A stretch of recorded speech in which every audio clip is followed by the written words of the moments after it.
Hi everybody, let us start reading. Welcome to our channel, Hardback and Shoemaker.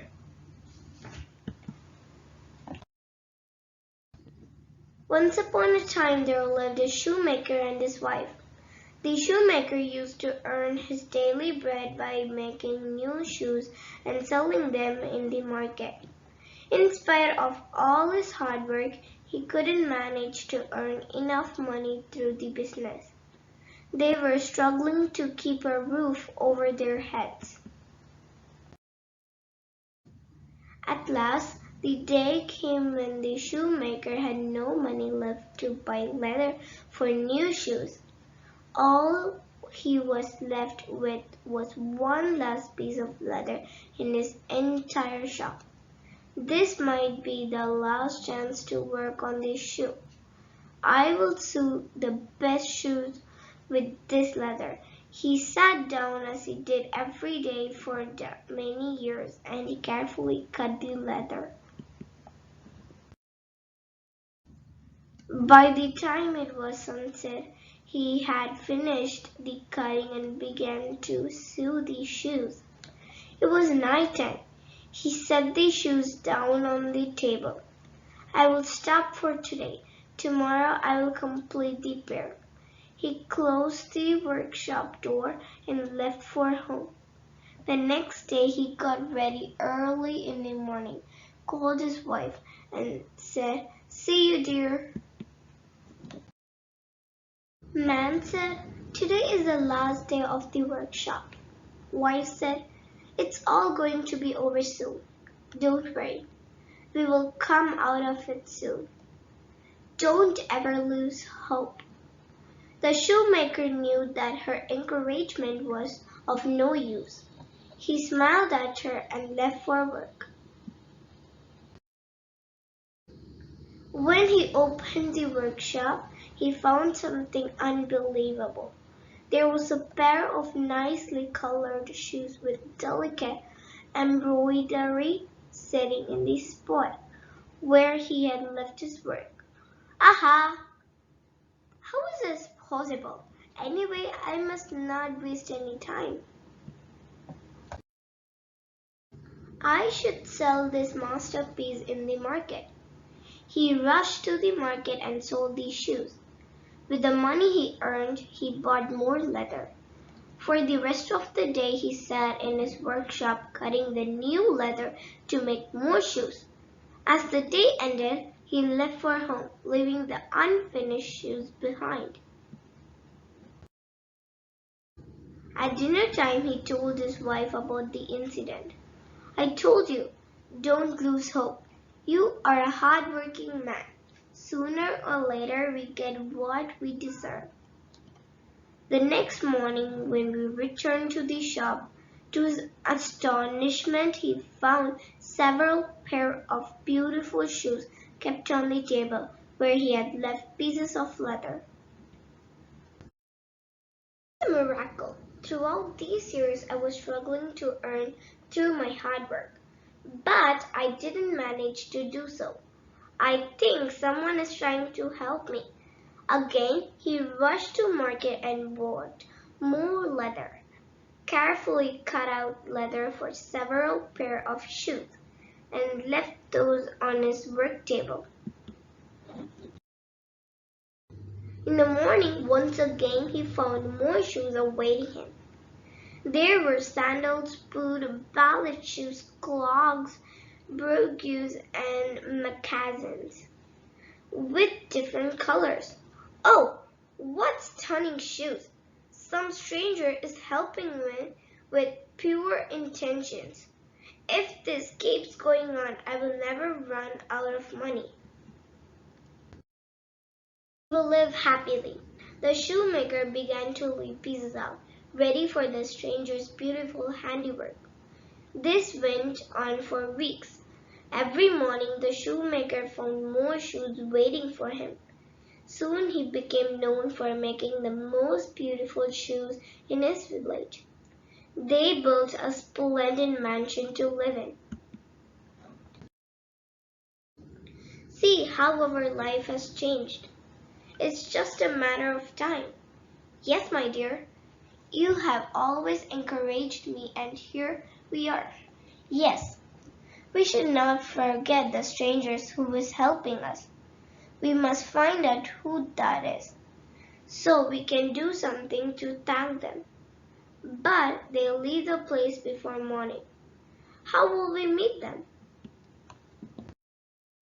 Tomorrow we can hide in the workshop to see them. Yes, that will work. I want to thank them for their help. The next day, as usual, the shoemaker cut the leather in the daytime. In the evening, his wife came to the workshop as planned. Let's hide somewhere. Yes, we can hide behind that closet. So they hid in the little closet behind the work table and waited. At midnight, the shoemaker and his wife heard voices humming a pretty little tune. They peered out of the closet and were amazed to see two cute little elves wearing torn, old clothes climbing through the window. They jumped inside. The elves were humming and dancing, leaping into the air. The happiest fellows the shoemaker had ever seen. After they had danced around, the elves sat down at the table and began to make their shoes. They cut, sewed, colored, and decorated the shoes one by one. The shoemaker and his wife were watching them cheerfully. The shoemaker was astonished at their shoemaking skills. Finally, there was another set of shoes ready to wear. The elves jumped out of the window and disappeared. They were elves. Every day they come to help us. We must find a way to thank them. Every day they come to help us. We must find a way to thank them. Yes, sure. But what can we do for them? They were wearing very old and torn clothes. We can give them some clothes. That's a brilliant idea. I will sew new shoes for them. I will sew nice warm clothes for them. The couple worked to make elves gifts. After a week, the shoemaker sewed two tiny pairs of beautiful boots lined with fur.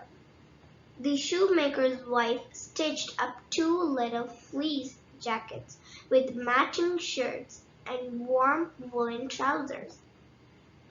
These shoes and clothes will look adorable on little elves. I'm really excited to see them wearing these clothes. Tomorrow is Christmas Eve. We will decorate our shop for Christmas and keep these gifts at my work table. The couple decorated the shop for Christmas and kept the gifts near the work table. At midnight, sure enough, they heard the elves' voices. The elves made a dramatic entry like before. They were happy and dancing, but when they saw the table, they were surprised. Where is today's work? Look, brother, how beautiful these clothes and boots are. He, he, he. They are colorful too. The shoemaker must have given this to us for gratitude. He must be happy with our work. Hoo-hoo! Let's try this. The elves wore the clothes and boots. They were a perfect fit. You look handsome, and you look awesome. These are amazing clothes, and these are lovely shoes. I feel like dancing.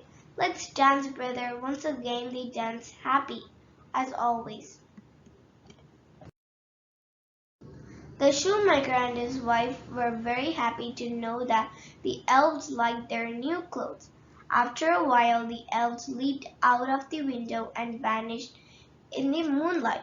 The shoemaker and his wife came out of the hiding place. Oh dear, I'm really glad that they liked the gift. Oh yes, it's time for a celebration. Let's go home. It was a Christmas morning. The shoemaker cut his leather and left it out on the table for the elves. But when he returned to the workshop the next day, he found no shoes. He went home to tell his wife. Our elves had not returned. There were no shoes. That's okay. They have helped us enough. You shall work again, just as you always have. Yes, I will work on my own. Throughout these days, I have learned that people want and what they like. I will make the best shoes once again. He set to work just like he had done for all those years before the elves came.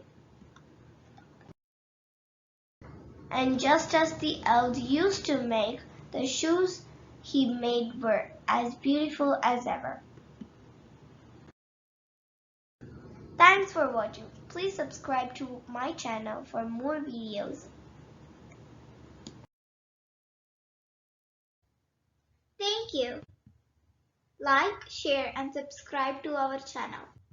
Hardback and step forward with us.